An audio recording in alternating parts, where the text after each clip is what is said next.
अनमोल वचन अखिल भारतीय संत मत सत्संग के संस्थापक और गृहस्थ में आनंद योग के जनक परम संत महात्मा परम पूज्य श्री यशपाल जी महाराज अर्थात परम पूज्य भाई साहब जी द्वारा प्रतिपादित इन अनमोल वचनों का पालन करना अति आवश्यक है। ये वचन हमारी गृहस्थ आध्यात्मिक साधना के लिए मूलभूत सिद्धांत हैं, जो इस प्रकार हैं। हम दुनिया की हर चीज की कीमत आंकते हैं, अपने मानव जीवन की कीमत भी जाने व परमात्मा की प्राप्ति हेतु साधना करें। मनुष्य योनि एक उपहार है, इसीलिए परमात्मा को धन्यवाद देते हुए आधा घंटा प्रातःकाल, आधा घंटा सायंकाल पूजा अवश्य करें। सत्संग, सतनाम व सद्गुरु को प्राथमिकता देते हुए इसी के आधार पर ध्यान योगाभ्यास अवश्य करें व गृहस्थ के कार्यों को परमात्मा का कार्य समझकर उसी की याद में संपन्न करें। हर समय ये ध्यान रहे कि गुरु कृपा द्वारा परमात्मा की पवित्र सत्ता का हमारी आत्मा में वास है, अतः मन में निरंतर अपने इष्ट देव का जाप करें। मान सम्मान की इच्छा न करें व अपमान से दुखी न हो। परमात्मा के अतिरिक्त किसी और का भय न करें। दूसरों की बुराई न करें, न सुने, सत्य व मधुर बोलें, अश्लील शब्द मुंह से ना निकालें, सभी से नम्रतापूर्ण व सुंदर व्यवहार करें। धर्म पत्नी के अतिरिक्त अपने से बड़ी से माता जैसा, बराबर की से बहन जैसा व छोटी से पुत्री जैसा व्यवहार करें। सांसारिक जीवन यापन की आवश्यकताएं अंतहीन है, इसलिए अधिक से अधिक समय सत्संग में व धन परोपकार में खर्च करें। याद रखें, न स्त्री माया है, न धन दौलत, न ही परिवार। माया वह है जो हृदय को परमात्मा से दूर हटा दे। अतः निरंतर सत्संग और सद्गुरु की शरण में रहने का प्रयास करें। भोजन अपने इष्ट को अर्पण कर प्रसाद रूप में परमात्मा की याद में करें। रात्रि में सोने से पहले अच्छे बुरे कार्यों का आत्मनिरीक्षण कर उसका समुचित पश्चाताप करते हुए ध्यान करें व प्रभु की गहरी याद में ही विश्राम करें। परमात्मा तू ही है, तेरी इच्छा पूर्ण हो।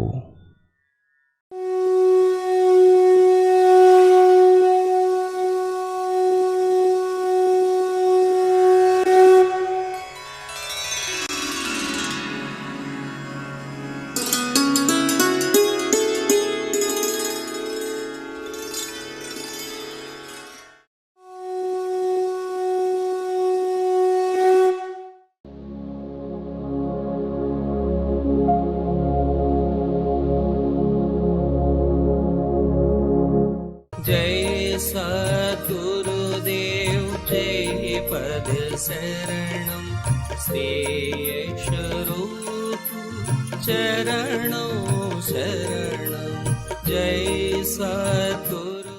एक बार ऐसा हुआ कि सर्दी का मौसम था, कड़ाके की सर्दी पड़ रही थी। किबला साहब बहुत बढ़िया किस्म के गर्म कपड़े पहने हुए थे और क्या सूझा कि घड़े का ठंडा पानी लेकर मुंह पर छींटे मारने लगे फटाफट। पानी के छींटे से सारे कपड़े भीग रहे थे। इस समय लाला जी महाराज भी चले आ रहे थे। मौलाना साहब ने उन्हें दूर से देखा तो सोचा इस वक्त ना आए तो अच्छा है। लाला जी महाराज ने किबला साहब की ओर जरा देखा और खट से वापस लौट गए, आए नहीं। अगले रोज किबला साहब ने कहा कि मैं यही चाहता था, आपने वही किया, बहुत खूब। ऐसे आत्मा एक दूसरे के निकट आ गई थी कि वही काम होता जो उनके सतगुरु को पसंद था। उनके खिलाफ पैर भी नहीं रखते थे। ऐसे थे वे।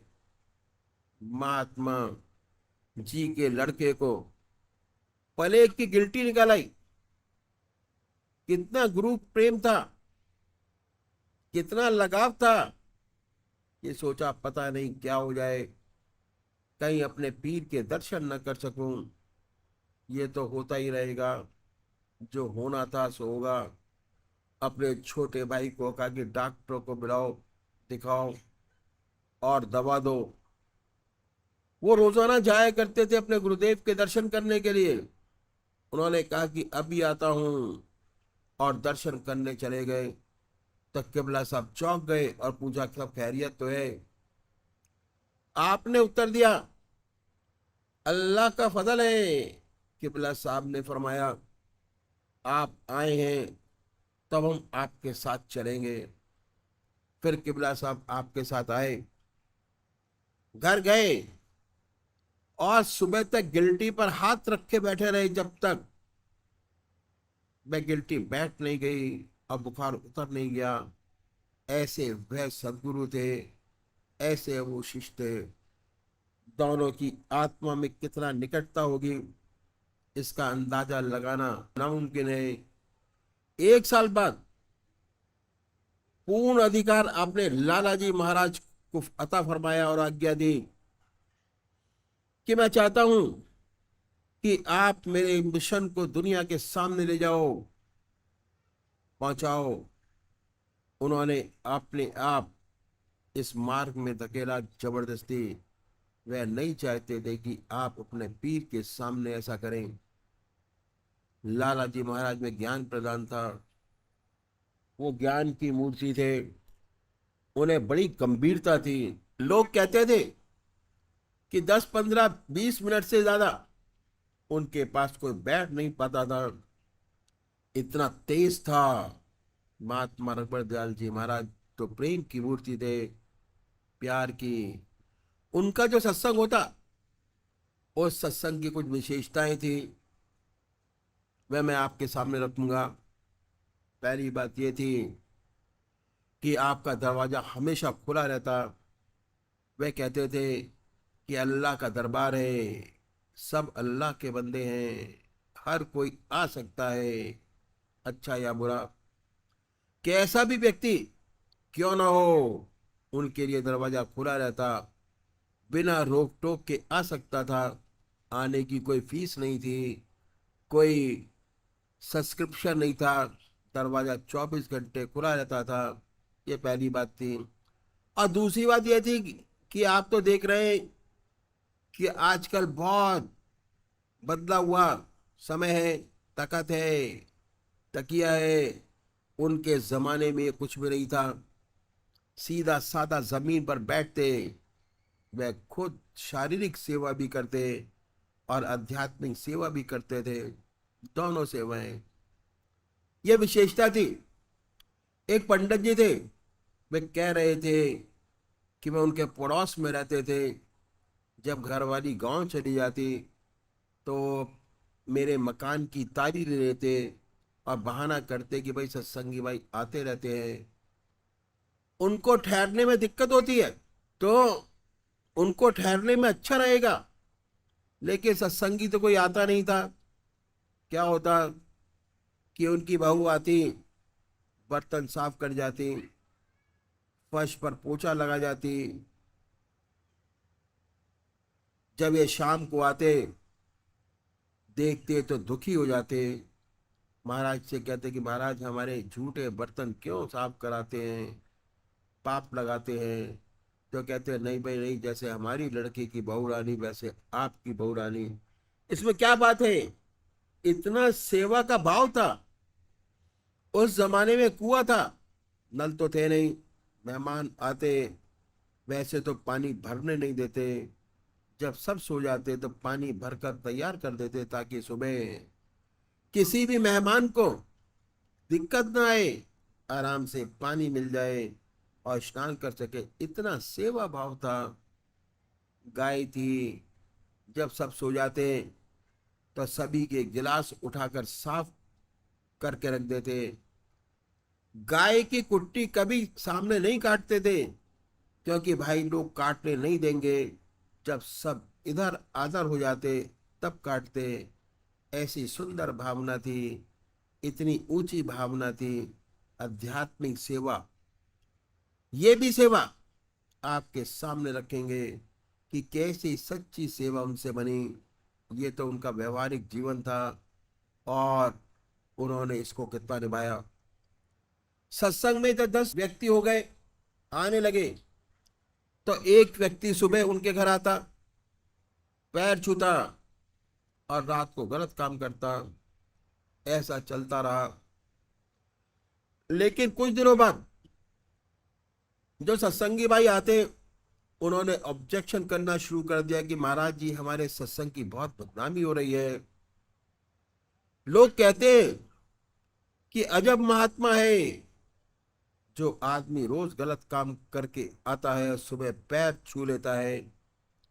ये बात इतनी आगे बढ़ी कि सत्संगी लोग कहने लगे कि महाराज, या तो हम ही लोग आएंगे या यही आएगा, या तो हमारी छुट्टी या उसकी छुट्टी। एक काम करिए, यहां तक नौबत आएगी। अगले रोज जब मैं आया तो महाराज जी ने बड़े जलाल आए में आए और अपनी दाढ़ी पर हाथ फेरा, कहा, मियां, वह इससे भी ज्यादा खूबसूरत है।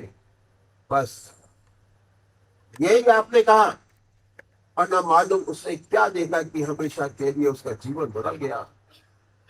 फिर उसने कदम नहीं बढ़ाया, परम भक्त बन गया। सब देखकर हैरान रह गए कि ये व्यक्ति है, कैसे बदल गया। तो इस बात को निभाया कि यह कोई भी व्यक्ति आ सकता है, रास्ता किसी के लिए बंद नहीं। लेकिन इसके माने ये नहीं कि हम ऐसे व्यक्ति को इनवाइट करके लाए। सोचे कि मोहल्ले में जितने भी गंदे लोग हैं, सब ले चलो सत्संग को। इसके कुछ समय पहले की बात है, जो एक भाई अब है नहीं, परमात्मा को प्यारे हो गए। सोचा कि सत्संग में आने के बाद उनमें बड़ा परिवर्तन आया। खाते भी थे, पीते भी थे, सब छूट गया, सात्विक जीवन बन गया। कहने लगे कि भाई, ये तो अच्छी जगह है, यहाँ तो आके जिंदगी बदल जाती है। उनके मोहल्ले में एक सबसे बड़ा गुंडा था। सोचे इसको भी ले चलो, अगर ये ठीक हो गया तो बड़ा अच्छा काम होगा। और बृहस्पतिवार के दिन सत्संग में लाकर बैठा दिया। अब उसको बैठाया कि वातावरण ही बदल गया, सत्संग का माहौल ही बदल गया। महाराज जी ने चारों तरफ देखा, निगाह दौड़ाई तो देखा एक नया आदमी बैठा है। उसकी तरफ गौर किया। सत्संग समाप्त हुआ, प्रसाद बांटा। वह तो प्रसाद देने के बाद चला गया। कुछ लोग रह गए। तो पूछा कि इसे कौन लाया था।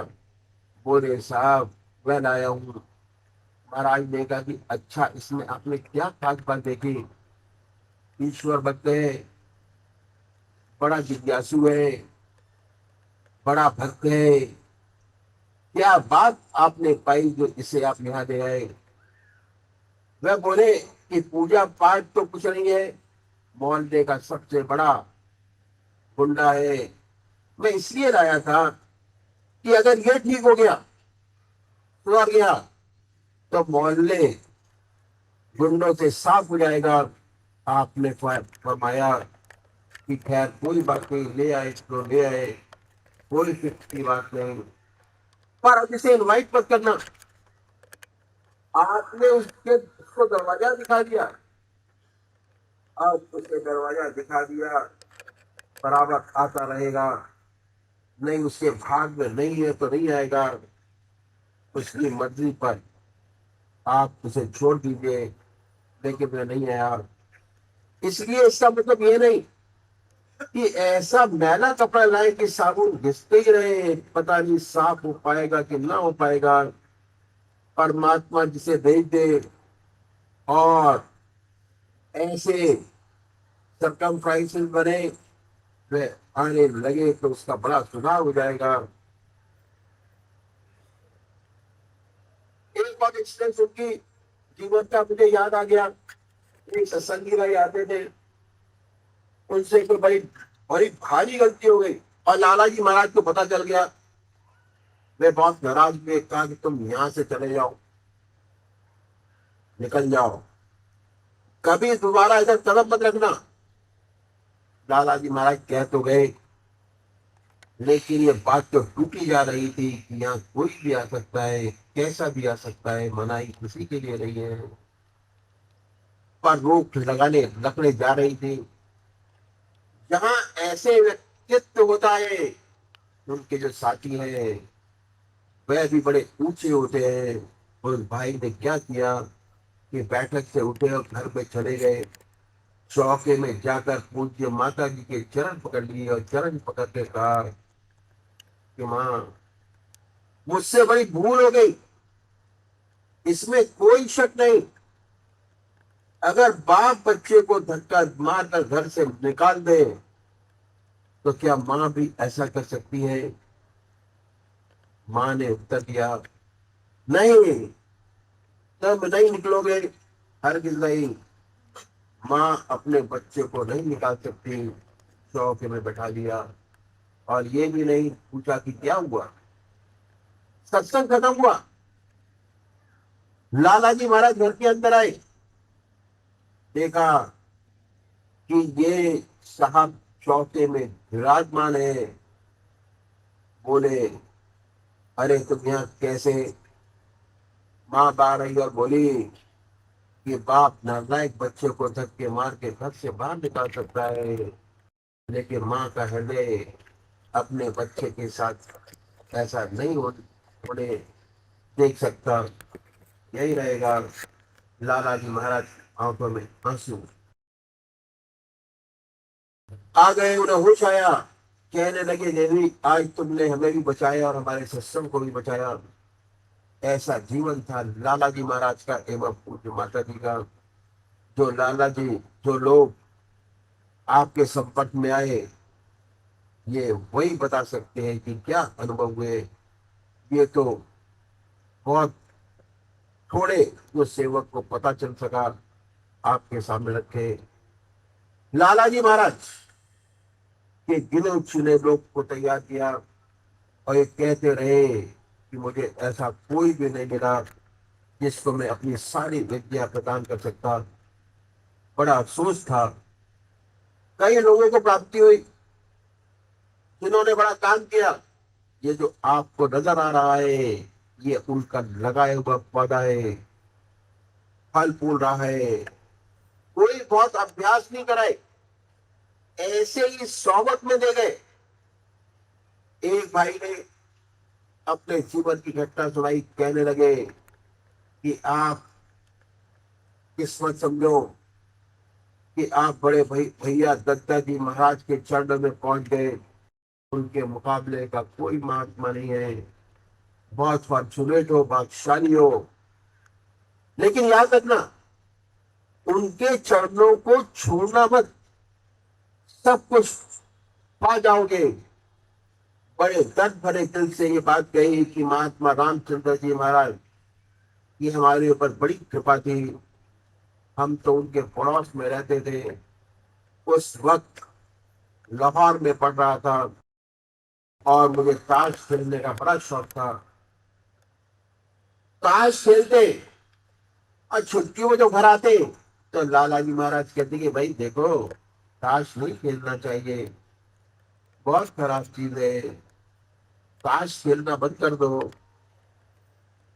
हमें समझते हैं कि हम तो लाहौर में हैं, क्या पता इन्हें। झट कहते कि ताश नहीं खेलता। ऐसे दो चार बार हुआ, फिर महात्मा जी ने कहा कि भाई ताश नहीं खेलना चाहिए।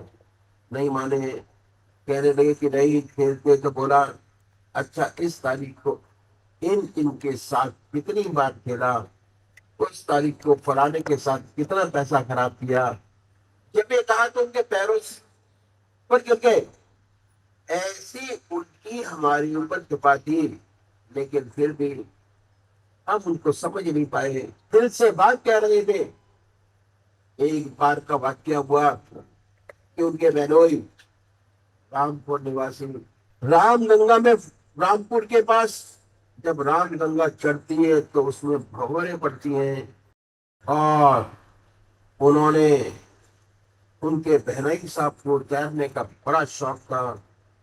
बारिश हुई, बड़ी बात आई हुई थी, ये अपने दोस्तों के साथ तैरने गए। उनके बहनोई तैरते तैरते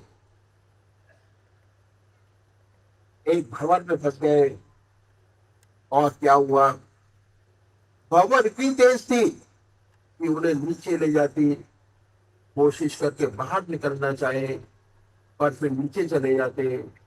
साथी थे उनके साथ, लेकिन डर के मारे कोई उनके पास जाने की हिम्मत न करे कि वो भी भंवर में फंस जाएंगे। उन्होंने देखा कि अब जीवन बचने की कोई आशा नहीं, तो सोचा मरना तो है ही, लाओ लाला जी महाराज का ध्यान कर ले, वे कुछ न कुछ तो पार लगा ही देंगे। ये सोचकर डूबते डूबते ध्यान दिया। तभी क्या हुआ कि दूसरे किनारे से 14 वर्ष का बच्चा रामगंगा में कूदा, कूद कर भंवर में आया। इन्होंने भंवर से धक्का देकर बाहर निकाला और ले गया, और वहां तक ले गया जहां पानी गले के नीचे तक न आ गया। उसके बाद छोड़कर तैरकर फिर दूसरे किनारे पर चला गया। अब इनके जो साथी थे सब आ गए, इन्हें बाहर निकाला, उल्टा किया, पेट से पानी निकाला, और थोड़ी देर में जब इनको होश आया, अब उस लड़के की ढूंढ पड़ी कि कहाँ गया, नजर नहीं आया। घर पहुंचे तो उन्हें फतेहगढ़ का तार मिला, जहाँ लाला जी महाराज ने लिखा था फॉर योर वेलफेयर रामचंद्र। इन्होंने इसका जवाब लिखा ऑल वेल बलबीर सहाय। बात खत्म हो गई।